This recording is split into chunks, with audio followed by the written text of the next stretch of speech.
You're listening to The Coach Show with Coach Banks, Coach Swanson, Coach Kozlerich, and Coach Doherty. And Coach on Bryant. The Coaching Culture and Athletics Radio Broadcast Network.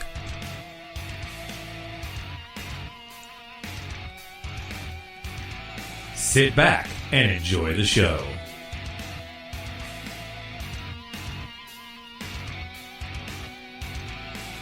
The views and opinions discussed in this podcast are not necessarily the opinion of the host or the Coach Show on the Coaching Culture in Athletics Radio Broadcast Network.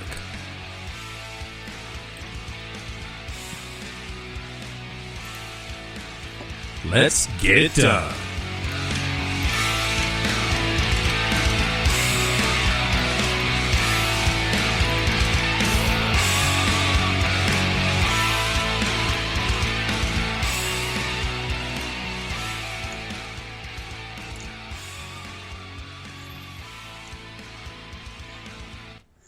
All right, everybody. Hey, I want to welcome you to another edition of the Coach Show. I'm going to try to remove this. I'm going to stop share screening. I hope my other guys can unmute themselves. But you know what? For the first time, guys, 20 live viewers through the introduction. That's got to be a record. It's got to be. It's just absolutely got to be a record. Hey, we're past week one of regular practice. We've been going hard at it. I know Coach Kozlerich, Panorama, you guys have been doing 2-a-days since what, March? No, not quite. No, I know it. In all seriousness, we have been following directions and this, that, and the other. And you know what? Athletes, hey, if you're a Central Lee athlete, be sure to post on there. We'll give you a shout out. If you're a Panorama athlete, we'll do the same. Or a Fort Madison athlete. Tonight, really, it's all about football, but in reality, tonight is going to be about fall guidelines, Cubs, Marlins, boring cities, and maybe some football, baby. I'm pretty excited about this. It's been 2 weeks since we had our last show. We will be back on the air next Sunday night at 8 p.m. Central. We're going to have Dr. Andy Crozier. And that's going to be exciting. I'm just hoping that Tyler doesn't grill him with too many hard questions. Oh, I will. Oh yeah. And about his golf game too. Oh yeah. The golf game's coming. And Coach Doherty, I'm a little disappointed that your mom wasn't the first person to make a comment. But hey, we got Coach Matt Mott up at the L&M area, and he says, "Hey, coaches, good luck this season." Matt, good luck to you guys too in L&M. We wish you the very best. Now, Kozlerich, I got to throw this out there. What boring city am I talking about? Whew. Man, you're putting me on the spot here. Yeah. I have no idea. Sorry, Banks. Okay, Doherty knows, but I'm going to ask Coach Bryant. Coach Bryant, boring city. What boring city am I discussing tonight? Boring. Chicago. Oh, Coach Doherty, you know exactly what city I'm referring to, and it's, it's right. I'm not sure. I Okay. I must have missed something. Okay. Well, anyway, Chris Bryant. Well, we just lost 8 viewers because I was talking about the Cardinals. I apologize. It is what it is. Hey, we got our quarterback watching, Tyler Mason Schau. Yeah, that's pretty awesome. Good kid. Yes. You know what? If you want to talk about a kid that has put in the time, the effort, the commitment, and he's really worked hard this year. We're going to lean on him pretty hard.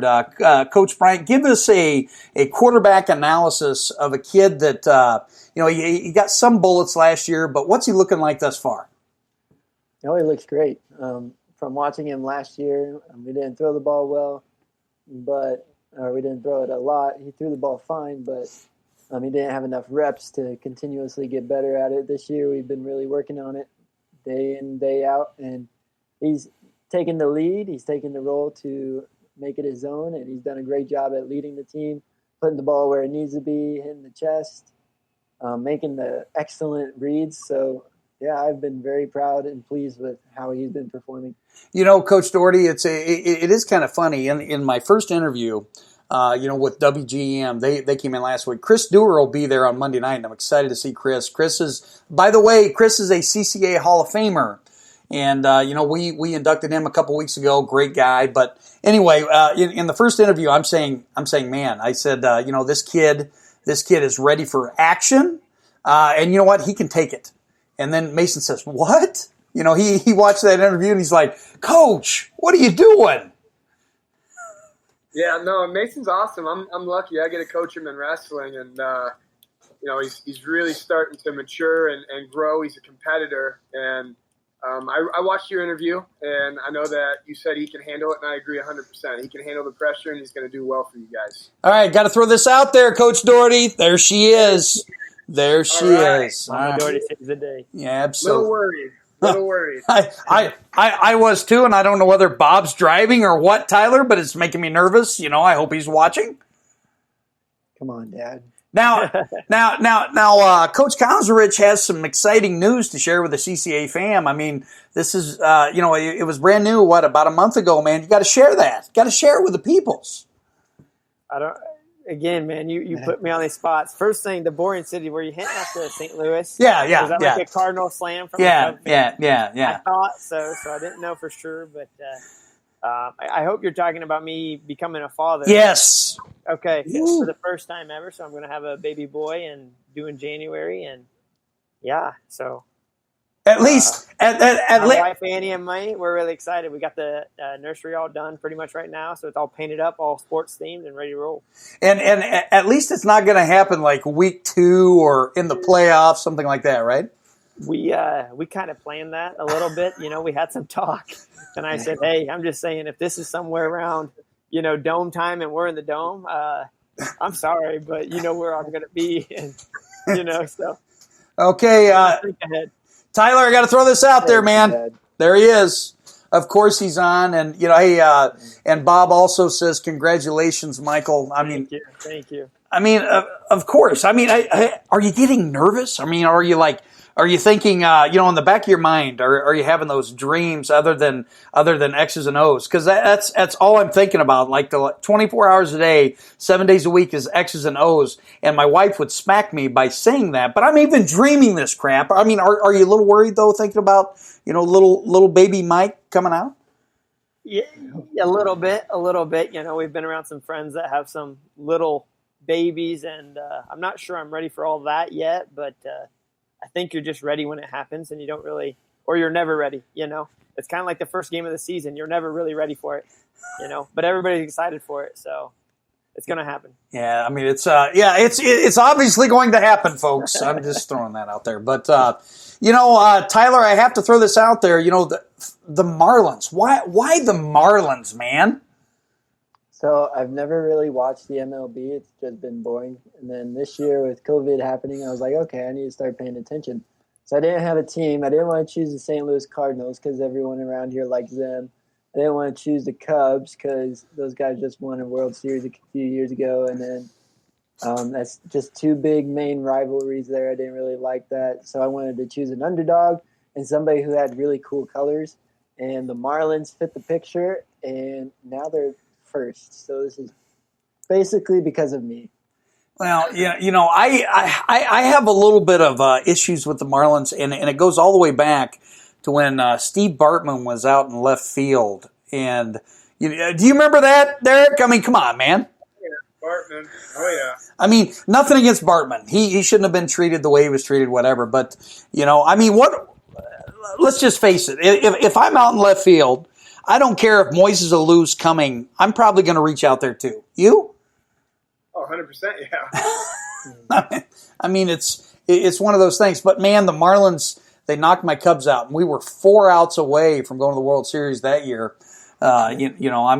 Sure, people would have said probably, okay, so everyone was on steroids, but pretty much everyone was back then, when you look at baseball in general. But anyway, sorry I got off topic there a little bit, guys, but it is what it is. Now, guidelines. We had the opportunity to sit down and watch the Iowa High School Athletic Association guidelines.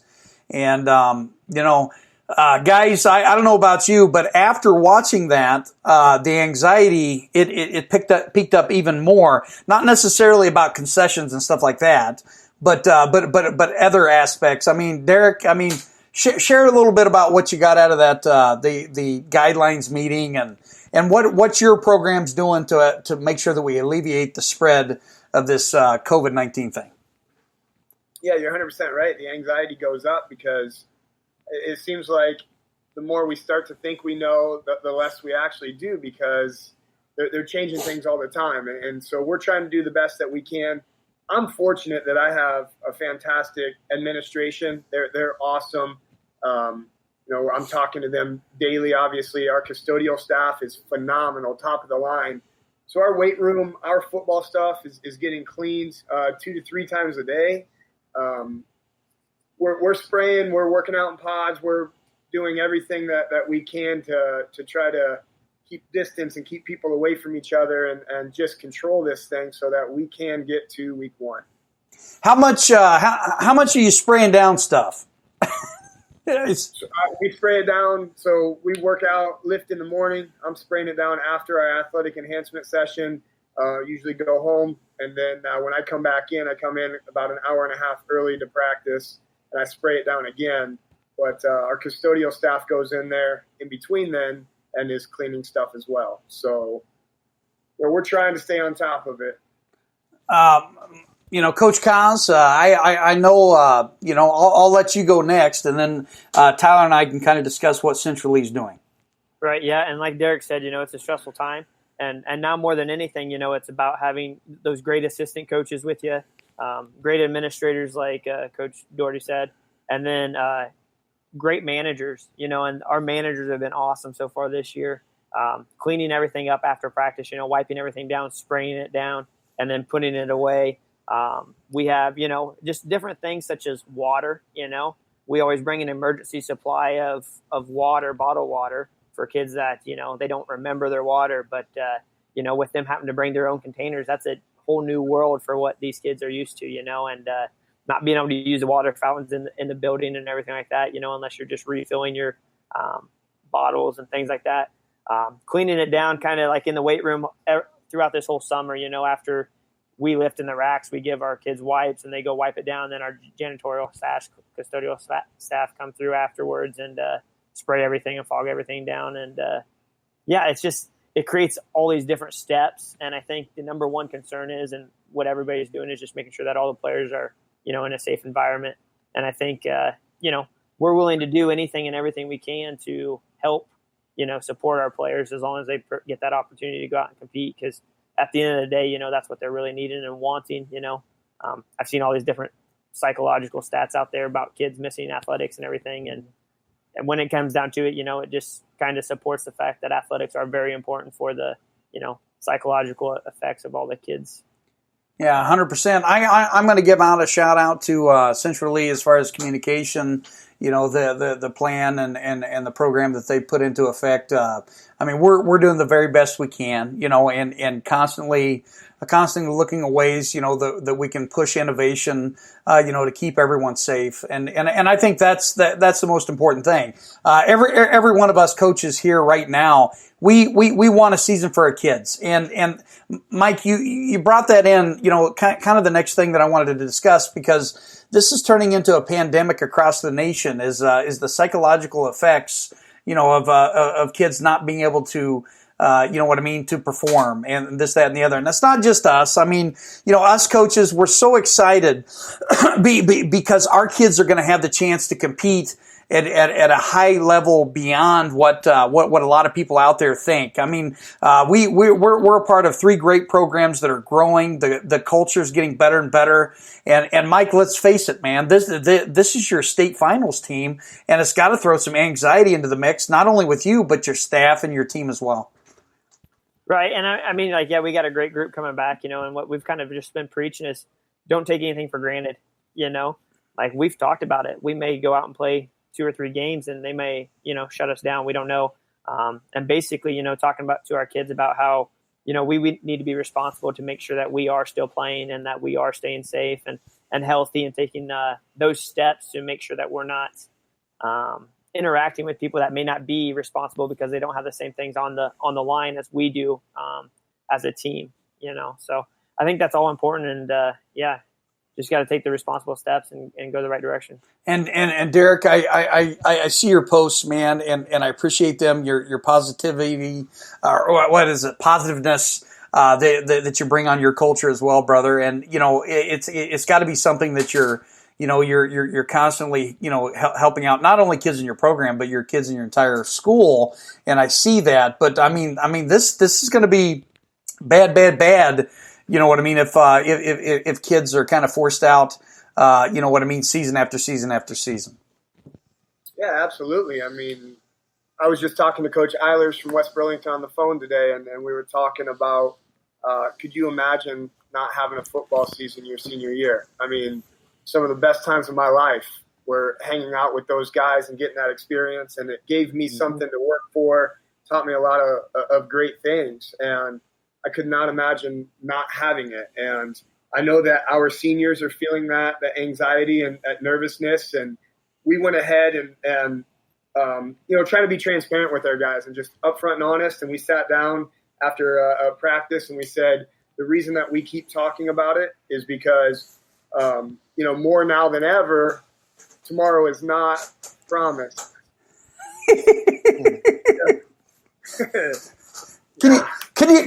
Can you believe Schiffman would do that?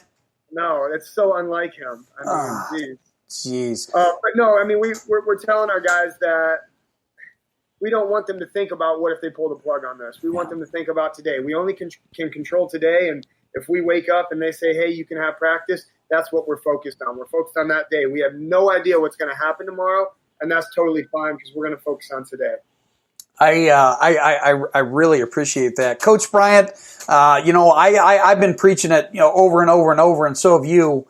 We're seeing it. We're getting through it, and I tell everybody, what it was like to have Dr. Crozier come out there and kind of talk to the kids, and and what we're relaying to the kids as far as to make sure that you put the culture and the team first. You know what I mean.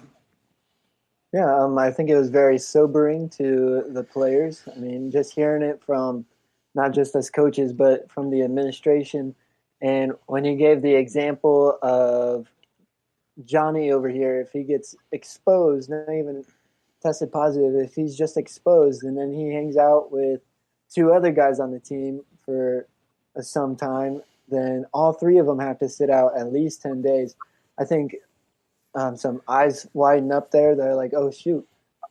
Because you don't even have to test positive. You just have to be exposed, and then you're out for 2 weeks. And in football, that's huge. I mean, in baseball, if you miss 2 weeks, you might miss maybe 5 out of 25 games. But football, you miss 2 out of 7 now. And that's huge, especially if they're a starter or even if they're a backup, because that limits the numbers and that limits the things that the team can do at the same time. But it makes the kids also realize, hey, this is kind of up to us to make sure we have a season and put some responsibility onto them. And I'm kind of thinking of it positively.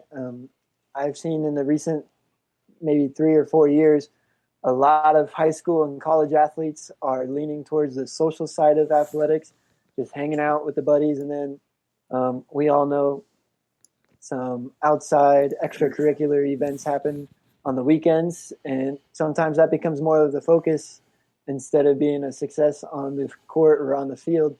And now that they've been gone away from sports for about 6 months now, I think they're coming to realize, hey, sports are a little bit more important. Sports matter just a little bit more. And so they're kind of putting their focus back into sports, taking those extra steps. We always talk about as coaches, athletes are the leaders of the school and leaders of the community. You don't see everyone walking around the halls picking up trash. You see the football guys doing that. You see them being the leaders.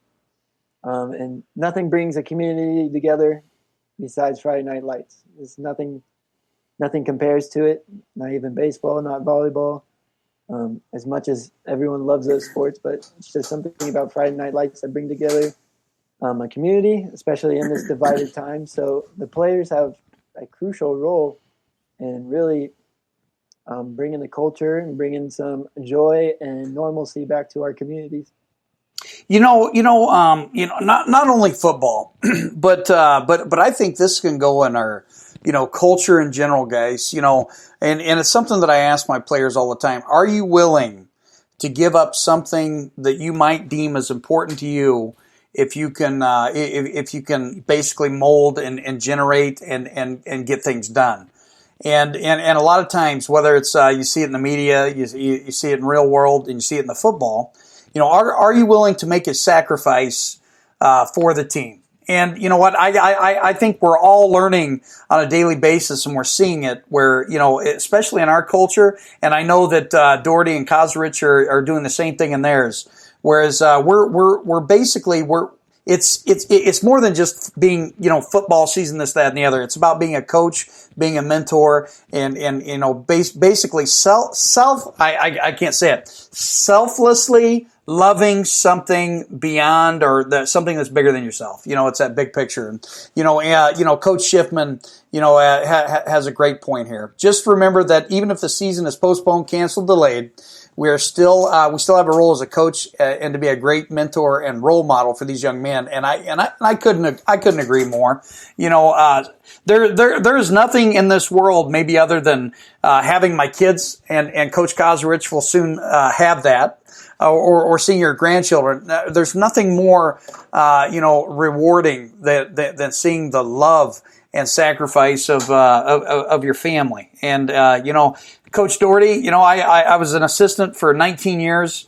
And as I start my 20th, I'm starting to see it even more, man. I can't believe that my love for student athletes has even grown more since I've stepped over into that role of being a head coach.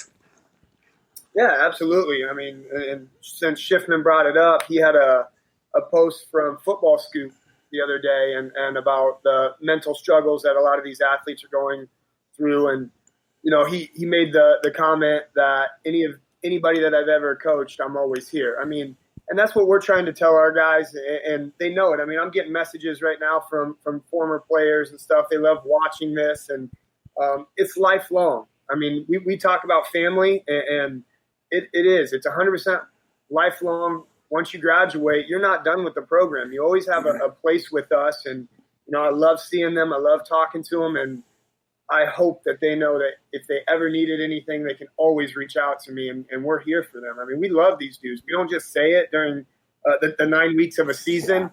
We mean it. It's 365 days a year. And I hope that if any of them are struggling, that they would reach out to us. 100%.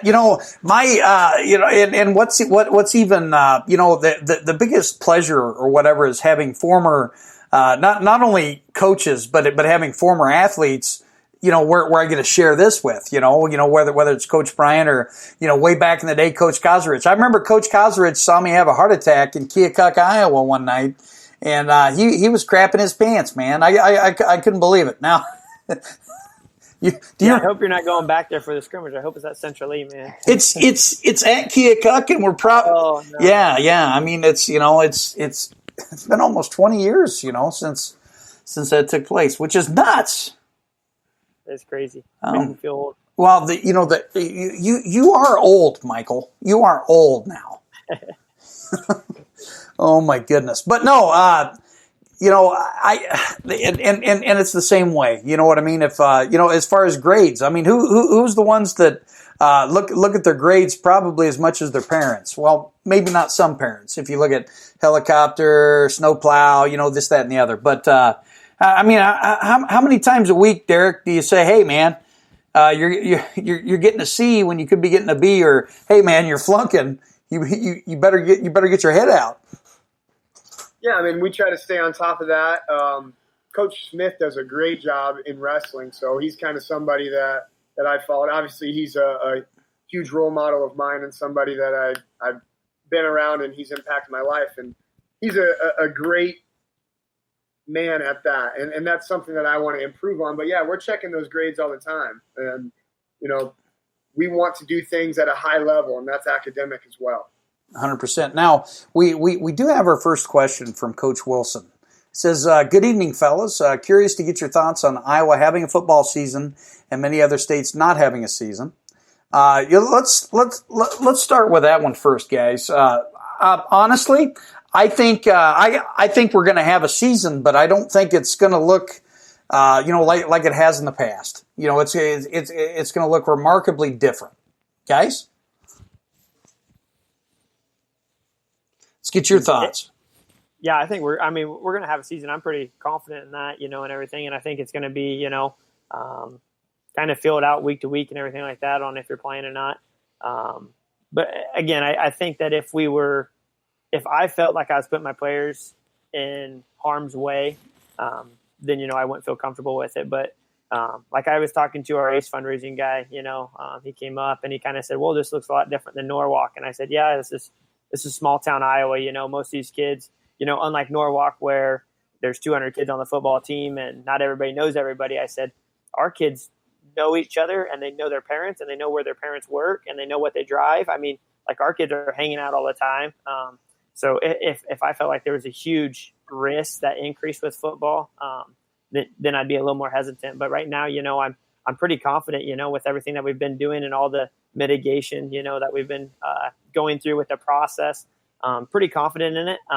I don't know everything from the other states and what they're kind of handling with.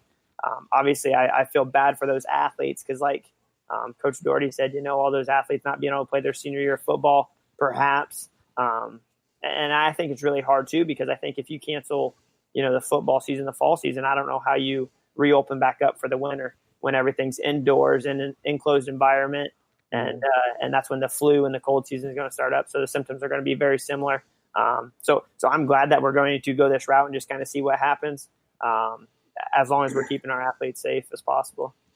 Coach Bryant, do you want to go next? Yeah, I'm pretty confident, like Coach Kozlerich said. We've taken the precautions. We're doing the small things as these small schools. Like he said, Norwalk, Waukee, Dowling, those schools may have a more tougher time getting on the field this season. But, I mean, if us small schools can do the right things, why not take – it's not necessarily a risk, but we're taking precautions. We're taking the right things. We're doing the right things. And if something occurs, we will respond to it correctly, or at least as correct as you can nowadays with all this uncertainty. But, I'm fully confident that we should have a season. And I do feel for out-of-state athletes and possibly volleyball and basketball athletes as well. Coach Doherty? Yeah, actually, the man himself, Chris Dewar, was just in the fort on Saturday and did an interview, and he asked me this question. And like Coach Wilson said on there, 97% of the teams finished their baseball, softball season. And I think that's huge. That's huge for us. I mean, that's proof that if you're doing the right things, we can get this done. And again, we're putting a lot of it on our athletes because as a staff, we're doing everything to mitigate as much as we can. But as you guys were talking about earlier, are they in the places that they need to be? Are they around the people that they need to be? And again, just being transparent with our guys. I mean, I know that we've all sacrificed in our lives. There's a lot of things that I used to do that I don't do. I'm trying to limit the contact that I have with people outside of football and school in order to get this thing going. So I'm sacrificing myself, and I know that our guys are. So we're doing everything in our power to make sure that we can get this thing done. 100%. We'll look at the second part here. He said, how much do you think the Iowa High School Athletic Association learned from the baseball softball season? I think they learned a ton. As far as guidance, as far as having fans in, as far as seeing that thing. And he says no other state that I'm aware of has had any season since COVID. Just Iowa. Hey, we appreciate it, Coach. Giving us that question and letting us discuss it. Now, what was interesting is you hear talk and chatter. From the Iowa High School Athletic Association that mention that most of the percentages are basically 99% of the cases that took place were people that were not associated with the baseball softball team. This was this was outside the community. Whether the kids went to a gathering or went to a whatever it is, and that's 99% of the issue. So only 1%, was garnered within the culture. And we also see that Lincoln Riley mentioned that they didn't have any issues with COVID-19 before the kids went home for a week. Yeah, I mean, did you guys read that too? Mm-hmm. Yep. Yeah, I know. Yeah, so really that's a big part of it. And Tyler, I know you're passionate because I've seen your posts and your rationality when you talk about when the Big Ten canceled their season in Iowa. I mean, if you send those kids home, mm-hmm. I mean, chances are the percentage is probably going to be higher than if you can contain it within your organization. Yep. And then just like we've hinted at earlier, I mean, some of these people or athletes are losing opportunities maybe to go into the next level. But just thinking on the teaching side of things, a lot of students, sports is an escape from the stress or even the emotional distress that their home life may have. And so if they're going off to college, getting away from those rough home lives, then that's great. That's what athletics is all about. But if we're saying, sorry, you can't play, you got to go back home and possibly join a gang or support your family on very low financial funds, I mean, that's tough for 18, 20-year-olds. I saw a post on Facebook today, and again, it really hit home, where it said that most of the student athletes, they come to practice. It's the best part of their day. So you got to make it fun, believe it or not. You got to make it exciting. So the best part of their day isn't taken away from them. And I think that's important. But anyway, we're going to take a quick break away from that sort of stuff. And, everyone remembers old, the beast Mikey England, right? Okay. All right. We all know him from around here. But anyway, I'm going to play just a little bit of the Beast's fight from Friday night. It's not real great quality, so I apologize. But let's see what happened there. Okay, I got to get out of there. Okay, not very good quality, but let me press play here. Okay, here we go. This was his first MMA fight, Coach Doherty. We just had him on, the podcast, the end of season 2. And by the way, that's him on top. Did you did any of you get to see this live?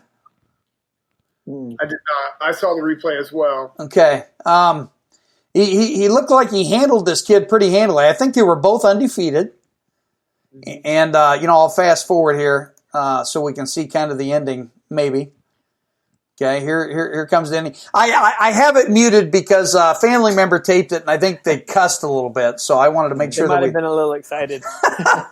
Yeah, he's been making quick work of all of his guys so far, Yeah, but he did make it to the second round this time. Let's see. Fast forward it here. Sorry, guys. Okay, that's them kind of. Okay, here it is. Here's the end. Kind of gets a headbutt. Looks to me like, Mikey's pretty conditioned. Kid didn't have a chance. Okay. And his wrestling background, I think, gives him a huge advantage, when they get down on the ground. Oh man.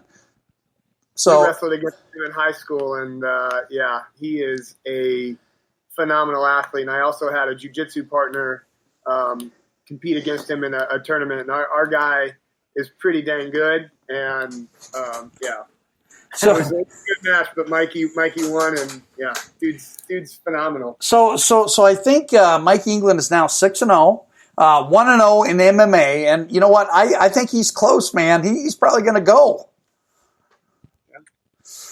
Yeah. But I don't know about you, Michael, but I don't know whether I would want to fight anybody that Dana White's going to bring in there.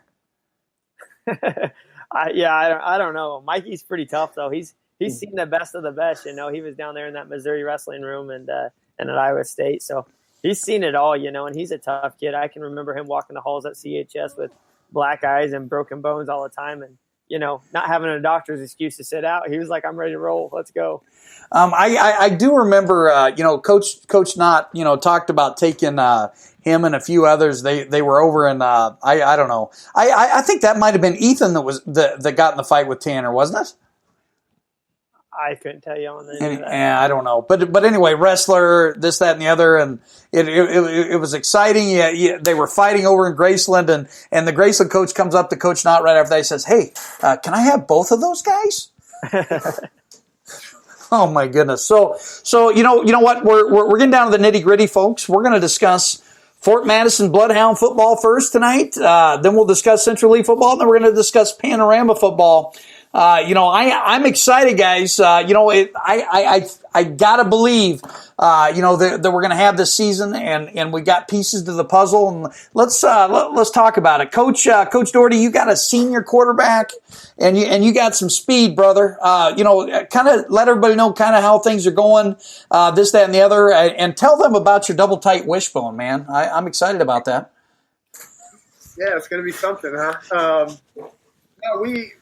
We're really inexperienced, and I just mean I don't mean that in a negative way, because we're pretty athletic. We think we have the capability of making some explosive plays, and we do return a senior quarterback who has a year of experience under his belt now. We do only return 3 guys offensively, but they're doing a great job of leading, and the other guys are stepping in. And welcome to high school football. I mean, you graduate people, and we had a huge class last year, a phenomenal class that we were really proud of, and they did some great things for us. But you graduate and next man in, and that's kind of what we've been telling these guys, is it's their turn, and they're taking it, they're running with it. We're really excited to see what we look like. I mean, Saturday was kind of, as a staff, it was our first time seeing what these guys look like as a group, as a unit playing together.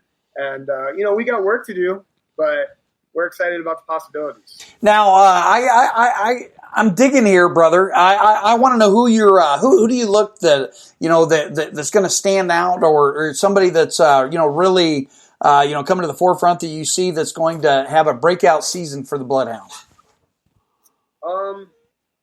I hate singling people out, because our line, we took on the motto, we're not hogs, we're fast cats, because we've got some athletic kids who just like to get after it. And Fort Madison's never really been known for a line. We're undersized, and we're okay with that, because our guys are technically sound. They're super well coached. Our offensive line coach, Coach Weichert, is a fantastic coach. So we're excited to see those guys up front get after it and get some work done. We do get a running back that we're really excited about. He was out last year with a knee injury. He's tough as nails, great wrestler, great athlete. And his first couple runs on Saturday, we kind of looked at each other and we're excited about it, because we knew what we had on the outside. I mean, we've got Tate Johnson, who's a fantastic receiver, come a long ways. We return a guy, Brock Califf there, awesome. And then working our way out, we've got some young guys stepping in. But we handed the ball off to this guy, and he can get going, and it's a lot of fun. And there's another kid behind him who's just as good, and then there's another kid behind him who's right there. So we're pretty deep at running back. We're excited about that and getting these dudes some carries, but also spreading the ball out. We love throwing the rock. So that's what we're going to do. How many kids do you end up getting out? We're right below 50. Counted today. We're at 47, and there's still a couple flirting with the idea. We always welcome them. So my goal was 50. We're right there. I hope that we get over that. Absolutely. Coach Bryant, I'm going to let you talk a little bit on the offensive side of the ball, since, Coach Bryant's taken over as the offensive coordinator. I know I drive him absolutely crazy at times. It is what it is, but we kind of have that. Is it a hate or a love-hate relationship? Coach, no, I'm just kidding. Coach Bryant's going to do a great job. Coach, you want to talk about the offense? Don't tell them the plays, though. I'm not going to tell them. The double tight wishbone. I don't want to talk about that. I would say, first off, the guys have done a great job transitioning from last year's offense to this year's offense. They've really taken the challenge, and they have surpassed my expectations already. We are far ahead than what I was planning on so far, and so that's a pleasant surprise. But also, it's not really a surprise with how hard these guys have been working so far in the past 2 months or so. But like I said, Mason at quarterback, he has improved tremendously. From last year to this year, it's night and day difference. Throwing the ball, making the reads. We're asking a lot of the kid, and he has carried the torch off very well. Running back, we got Jaden Betker. He's from Washington. Great kid. Super great acceleration, reads, responsibilities, knows what he's doing. Chance Hawker is right behind him, and he's just as great. Super big kid, too. And then our line, kind of like Fort Madison, maybe not huge, but you have been grinding them and making them a line that is hopefully going to be a terror to some defenses. But slots, we have Connor Moore, we got Cade Meyer, Bryce Finney. All of those guys have done a great job at the slot position, catching anything that comes to them, running the routes well. That's, as a former college receiver, that's always nice to see, is how they run their routes well. That's the difference between a wide open and being covered easily. And then you got Jaden's brother, Jax Betker, at split end on one side, and then Dylan Stuker on the other side. Those two go hand in hand with each other, and they're excellent route runners. And you toss it up, they're going to get it. Caleb Sanders, he's super tall, and so we're going to use him as well. You can't coach 6'5". You just can't coach it. No, you can't. So that's always nice. But yeah, another pleasant surprise is the young guys. Yes. They went from having, I think, 8 plays last year in middle school to a full high school offensive playbook, and they have done a great job at improving each day. And special shout out to Riley Stuker. That little quarterback is impressive. Yeah, and I'm just going to piggyback off that. Talk about the line, Coach Bryant. Tell everybody. You got your guys running routes, and then you look over at our guys. What do you see over there? Doing up downs. They're doing up downs. Well, or they're going over the bag, right? I'm getting them in shape now. Yeah, they're doing up downs, and then my skill guys are like, "Man, we're glad we're not over there." And then that makes me like, "Oh, you guys want to do up downs now?" Yeah, well, exactly. So get them moving, boys. Anyway, that what I'm seeing, coaches, is the excitement. We've now got we're 17 seniors, and we have 18 freshmen. And we're sitting right at 50 on paper now. Corbin Porn got hurt last week. He's going to be out for about 2 to 3 weeks with a collarbone injury. We've had a couple sick kids, this, that, and the other. But lo and behold, we're making some progress on the defensive side of the ball, man. We are flowing, and we are further ahead than I could have possibly ever even imagined. Now, I'm not throwing out there that I'm going to pitch 7 straight shutouts, Central Lee fam. Okay, so don't mark that on the board. But you're going to see a much improved, group on that side of the ball. And anytime that you have the linebacker core that we have, with Chance Hawker is legit, folks. This kid has come into camp. He's huge. Not only him, but you got Jaden Betker, you got Mason Schau, Connor Moore, Seth Mace. A special shout out to Seth Mace, senior, coming in, first year playing football in high school, and he's one heck of an athlete, and he's big too. 6'4", and he's strong as an ox. And perhaps the biggest surprise of the year is Connor Moore's brother, who's a freshman. And this kid's about 6'1", 240 pounds, and he's going to start this year on the O-line possibly. And he's a hoss. I mean, it's crazy, but the excitement. I think that's the biggest thing. It's so exciting to see the group, coming in, getting excited every day. And you know what, Coach Doherty, I kind of piggyback and I watch you because you're always interested in them. Hey, how you feeling today? It's good to see you. And that's extremely important. And I'm genuine with that. And you can see it. They don't like the conditioning at the end, but no one does. What do you think, Coach Kosrich? You going to go 7-0? Are you going to beat Van Meter by 50 points? I'm just asking. Yeah, why not? Yeah. Why not? Yeah. Throw it out there. No, but really, we've been doing really good. I was just dividing our kids up for our little scrimmage time, whenever we have that. And really, when you look at our two deep, I mean, you feel really good. If you divided our team up in half, you'd have to say, on a given Friday night, we can go out and compete. If you divide, your top 22 kids. So feeling really confident about that. As you guys talked about your kind of small offensive lines, that's similar to us. We were talking about it the other day as a coaching staff, one of our probably starters was a quarterback his freshman year at offensive line. The other one was a wide receiver, and three others in our top six were also running backs, and I think that those kids have understood that if you want to be good at high school football, you have to have a good offensive line.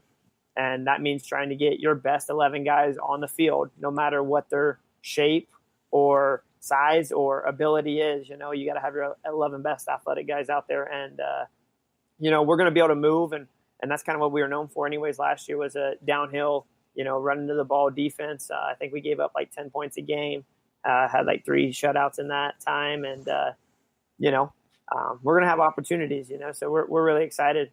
Week 1 is Grundy Center, and they were a state runner-up last year, and they returned a boatload of their guys, so and we get them at our place, and we're really excited about that opportunity week 1, especially understanding that, hey, it's just the time to measure yourself. You win that game, you still don't win a district championship. You still don't, make the dome. So it's a great point to measure yourself and say, where are we at against another really good team?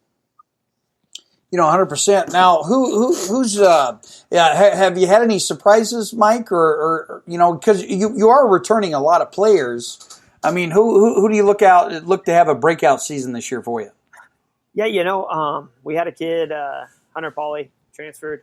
He's been a little banged up this summer, but he's going to have a great year. He had to sit out last year, played JV for us, played running back and quarterback for us, and defensive back, and he's probably one of our most athletic guys. One thing that stands out to us is we ran 40s laser times. Last year we had 2 kids under 5, and we were 8-2. So teams out there that say that they're slow, well, I know what slow is, and we were slow too, and we went 8-2, right? But this year, we had 11 guys run under, that 5 mark. So that just goes to tell you, our strength and conditioning stuff is doing great. Another huge kid will be Preston Walker. He was a first-team all-district safety for us last year.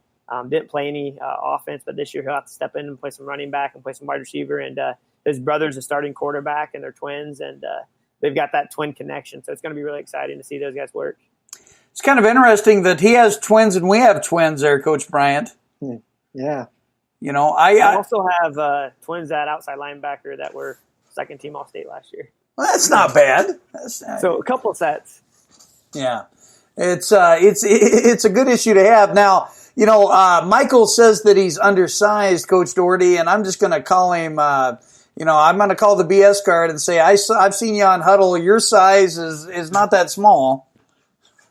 We, here, this will tell you something. We had 3 guys over 230, though. Yeah.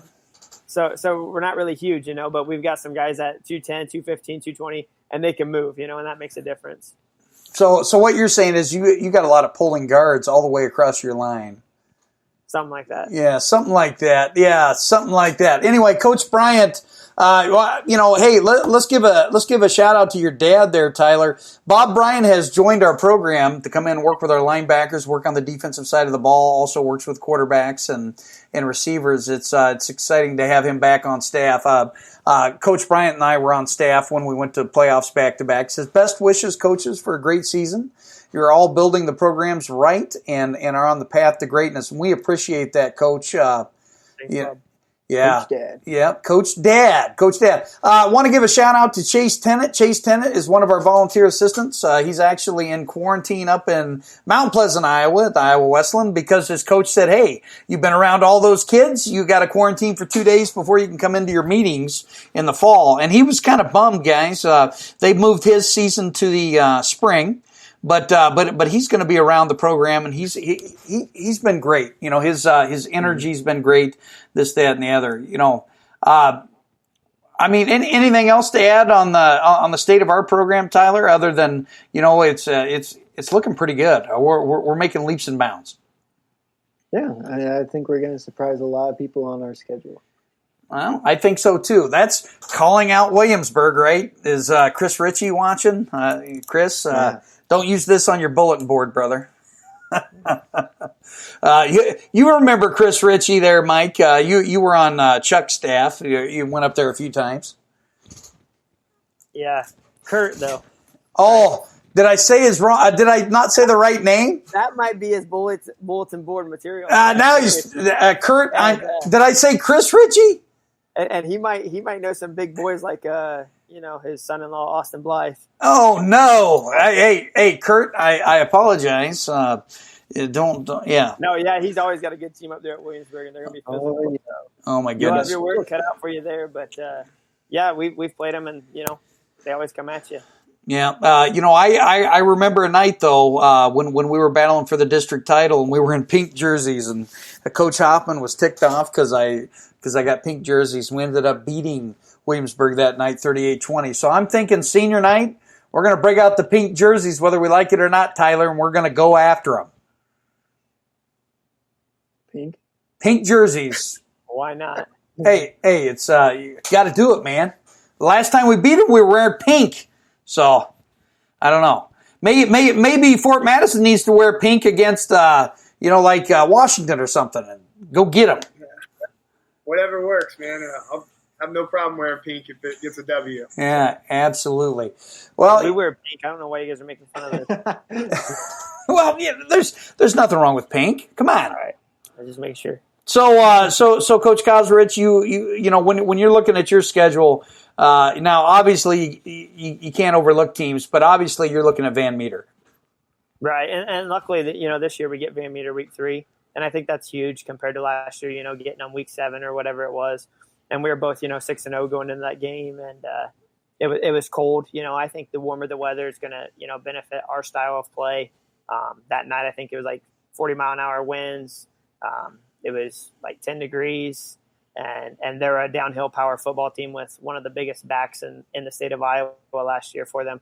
And, we went toe-to-toe with them, and our defense played lights out, but we just couldn't move the ball offensively. We weren't physical up front enough to compete with them at their level in that type of environment. We got a lot of speed and try to get the ball to the outside and stuff like that. So it was hard in that environment. So we're excited about getting them week 3, and then Woodward Granger comes down there, a 6-3 team last year. ACGC's a 6-3 team last year. So we'll have our work cut out for us. Coach Doherty, when you're circling your games, you're obviously a very talented Mount Pleasant team, a very talented Washington team, an up and coming Keokuk team. You don't know what you're going to get with Burlington, really. I mean, they're going to be okay. I mean, Fairfield's always tough because for whatever reason you got that big rivalry where you got to go for it, go for 2 or whatever up there. Yeah, no, I mean we're looking at our calendar, and our 2 non-district games are 2 really good teams. We're excited to see how we stack up, and then you're right. We go into we lost Solon, which was a giant in our district, but you look at our district, and man, it's freaking tough. Every single one of those teams is tough. You look at the Mount Pleasant Washington last game of the season to go into the playoffs last year. I mean, it's a tough district. So we're excited to see where we're at and just compete. Tyler, I think you look at our district, and our district's no cupcake, man. You look at Williamsburg, Mid Prairie is going to be tough. West Burlington's going to be fast, and upcoming. And you still can't count out your obviously your other games with Davis County and Eddyville. You look at Pekin week 1. It's really weird, guys, because we scrimmage these teams that are all spread, and then all of a sudden at the beginning of the season we're going to play these power football teams right away. Tyler, what do you think? Yeah, I think Pekin's going to be a good test. They kind of run the similar offense to what we did last year, so I think it's going to be interesting to see our defense go up against that stuff. Hopefully our kids can recognize some of the trickery that might go along with it, but can't back down against Pekin and can't let up on them either. Michael, Pekin kind of reminds me of the old Sheraton. Do you remember the tight wing? They run that counter. They trap you to death. This, that, and the other. And if you remember, what was most successful? Was it the 5-3, 5-2, or was it the 3-5? I don't know if it matters. I think it matters who you have out there. Yeah. You know what I mean? Which year are we talking about? That was the defense, Yeah. Well, when I remember when I was coaching your freshman team when we played Sheridan, and it was like it was a 6-2. It was like a 6-2, but I was blitzing the Mike linebacker, so we were sending like 9 guys. I don't know each time. It was crazy. Anyway, you can do that. You can do that in freshman football, Doherty. But anytime the fans are like, "Why aren't you blitzing?" They don't understand, do they? No. Easiest place to coach from. You know that. 150%. Well, all right, guys. I do want to throw out that CCA is going to sponsor each school's lineman of the week, and each coach is going to purchase our lineman, maybe, I don't know, an ice cream cone, chicken McNuggets. I don't know, but we're going to do something once a week.